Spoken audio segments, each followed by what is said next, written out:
Welcome to Capitol Preview, a weekly bipartisan discussion with Iowa legislators about the key issues facing our state. Brought to you by Mediacom. Our guest this morning is Senator Nate Boulton, Democrat from District 16, which is East Des Moines and Pleasant Hill. Senator, good morning. Good to be back. And thanks for having us, thanks for coming back and talking to us. Of course.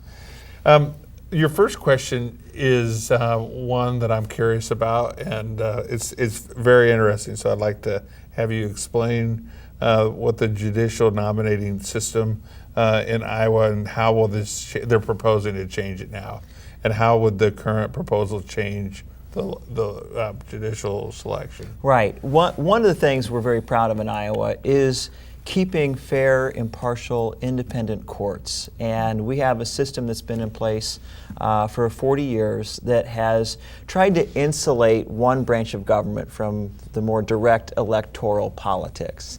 Our system does a great job of doing that. It helps vet qualified attorneys to become nominees to be placed before the governor for appointments. The change that's been proposed would be a much more direct infusion of politics. Rather than having attorneys across the state really electing the nominating commission and having a more vital role in vetting who gets to be appointed, what we'll have is essentially whatever party's in control of the governor's office being able to control the nominees that the governor decides. So it really does enhance the role of the governor and the governor's party in the process. The concern is when you infuse more politics into the judicial branch, you end up with a more political branch of government. We don't want that in Iowa. We want our courts to decide cases on their merits, on existing case precedents, not wondering how things are going to look in 30-second commercials. Yeah. That's kind of a worry a little bit, isn't it? It really is. Yeah. And when you talk about stable growth for business, you want to have predictable courts. So when people are sued, they can see that the outcome is going to be based on judicial precedents, not political wins. Yeah. Yeah. I mean, that would make anybody kind of get a little anxious. Right. Yeah. You're on the Natural Resource Committee. What's going on with the bottle bill, and what is the future of the can and bottle recycling in Iowa? Yeah, we've had a few moments in the last several years of discussion of what the bottle bill can and should look like in Iowa. We have a great program. We have very high rates of recycling because of our bottle bill. Yeah. It's helped with litter across our state. Right now there is an effort underway to see what the future of that bill would look like. Are we going to try to include more products in bottle and can recycling? Are we going to try to change where those points of return would be? My key concern in anything we do with the bottle bill is to maintain, if not increase, that level of participation in recycling programs, both curbside and redemption, so we have more and more people reusing those materials, because that's really the goal. We've done a great job with it. Let's make sure we continue with that. Iowa has, and it's kind of envious. A lot of states around Iowa think that we have done a great job with the recycling. Right. Yeah. Right. There's been a lot of talk about medical marijuana again this session. Are changes coming to the Iowa marijuana bill? I think pressure is building to do something more meaningful in terms of medical cannabis. We've taken a couple steps in Iowa. We had the CBD bill, and then we had a slight step forward with that to at least increase a little bit of the access. I actually have a bill that I've co-sponsored with Senator Zahn, the chair of the Judiciary Committee in the Senate, that would increase the THC limit to 13%. And put a lot more emphasis on doctors to determine what are appropriate conditions for treatment. We have a bill. It's kind of working its way through the process. It's passed a subcommittee. We want to see something done, though, to give meaningful opportunities to families that are looking for solutions for chronic illness, for epilepsy. We want to see people get access to care. We have prescription pads that we trust doctors with for narcotic pain medications. For some reason, we've been so reluctant to take that step with medical cannabis. No one's saying it's a fix-all for every condition that's out there, but it should be something we trust our doctors to make good decisions with their patients on. And what's the medical community think? I mean, are they willing to do that and go forward? Do they? So I think the medical community wants a couple of things from the legislature. They want more clear guidance of what they can and can't do, so they have an understanding of what is allowed. And then they want to have an engagement with the pharmaceutical community to know that if a doctor identifies a condition that can be treated and writes a prescription for treatment with a medical cannabis product, that a pharmacist can actually fulfill that need. And then, of course, we also want to make sure we have a vibrant group of manufacturers, so if we have all those other pieces in place, we actually have access through a product that's here in Iowa.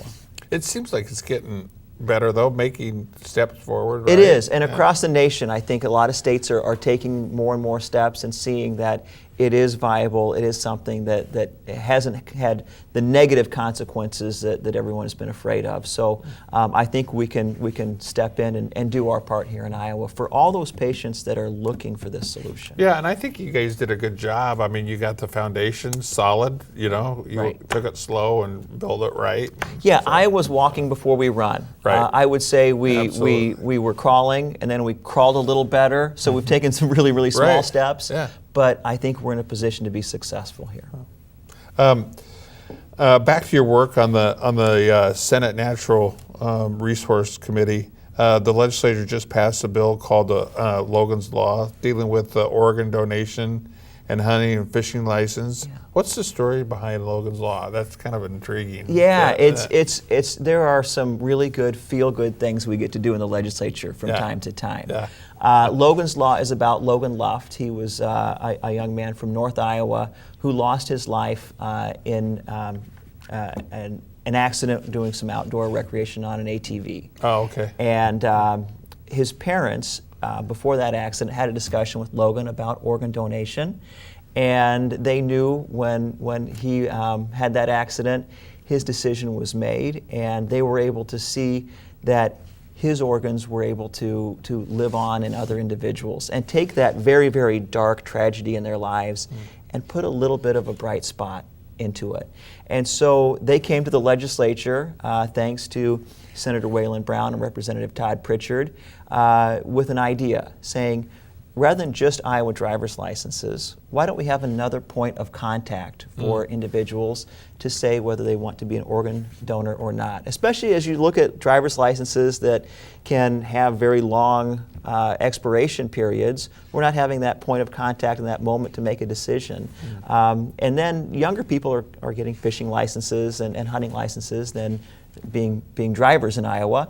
Having that conversation with your family at a younger and younger age, so you know your wishes. So if that tragedy does happen, you're not agonizing over that decision. You have a plan. So it was a great moment. The Lufts were really good about coming down and explaining things to people, and really good for organ donation overall in Iowa. Yeah, it's sad, but it sounds like they were being responsible parents by Absolutely having that conversation. And who knew that it was ever going to come to, a situation like that. And what a great moment for them to take another part of a very dark period in their lives and see a really positive impact across the state because of it. It's a good thing. And like I said, there are very few times in the legislature we get to have those come together, feel-good moments, and that's one of them. Absolutely. I'd like to meet them sometime. They sound like great people. Yes. Is sports betting coming to our state? There's no other way to ask it, right? It's a burning question, and I think there's a lot of momentum behind it. It's all a matter of how we do it and how it's going to be executed, I think, is going to really be the question. Is it going to be run through casinos? Is there going to be a mobile app component that you can make a sports bet from your mobile device rather than showing up at a casino every time? Is there going to be a verification process? One of the key questions I have as we look at sports betting is if we involve our student athletes here in Iowa, our basketball, football players at Iowa State, UNI and Drake, particularly those Division I schools, what are we going to do to make sure we keep those student athletes insulated from the potential negative consequences of sports betting? As major college sports become bigger and bigger business, Right. we have to keep an eye on those student athletes and make sure that they aren't exploited further and further in this process. I think this bill, though, would help clean that up a little bit, though, right? I mean, if it had parameters. And that's right. It's an opportunity to do a better job with that, and frankly, to take some of the things that are happening kind of in the shadows and bring them into the full light of day in terms of sports gambling in this state. So what are the key issues that you're dealing with when it relates to the sports betting? I think that the key issues are points of contact for placing the bet, and who's going to have authority over the process. Is it going to be racing and gaming? Is it going to be our lottery? Who's going to have the supervisory role on the program, and where those points of retail? And who do you think will ultimately end up being the authority on that? Honestly, or are you still new I think enough we in have. this? I think we have to have a real discussion on who is best positioned to do it, and who's able to accommodate it in the best and most meaningful way. I also think DCI has to be ready in terms of enforcement around the edges of that. Right. We have to make sure we're ready to do that too. Do you think that would that be a big startup period of time for DCI to get their? I think they'll be ready. I mean, gambling certainly isn't new to Iowa. Right. So it's just a new wrinkle in the program. And like I said, the only thing that's really, to me, a standout major difference in sports gambling versus other forms is now we have involved human beings, the student athletes, particularly in this state, that we want to make sure we're protecting with law enforcement as well. What are the biggest things to watch for as the legislature approaches issues in the tax policy and budgeting for this year? Well, we just got through the budgeting process for supplemental state aid, or the education allowable growth formula that we talk about every year. The legislature passed a little over 2%. I and other Democrats had pushed for 3%. It doesn't sound like a major difference, but certainly is a tremendous impact in terms of school budgets when you're talking about budgets that have been set without keeping up with inflation for the past several years. Being able to start turning that corner and having expenses accounted for in terms of the rising costs of everything from school supplies to healthcare plans, everything in between, we want to see progress made. The next steps will be funding decisions in terms of the rest of the appropriations process. In terms of education, we're still having discussions on the save penny for school infrastructure. That's going to be a major point of discussion, because if we don't have funding for SAVE, those costs for keeping up buildings and infrastructure will now have to start coming out of the limited resources from those small percentage increases in supplemental state aid. So major discussions coming up on how we're going to fund education for the long-term future. Is that going to be yet this session? I think there's certainly plenty of discussion about it. We'll see if it gets done, but I think there's a lot of interest in doing that. It seems like you guys this year are kind of sailing through some stuff. There isn't as much sticking this year as it has been in the past. We're not through the funnel week yet, so we always want to make sure we're keeping an eye on everything that could be moving. But certainly we're getting into the point where when you transition from February to March, you take a big step in seeing what may be key issues, and I think we're starting to see that take shape. Well, Senator, it looks like our time is nearing the end, but we appreciate you very much coming in here. We've talked about some very interesting things going on over the legislature. We appreciate your work. Great session. So thanks again for coming. Yeah, thanks for your time.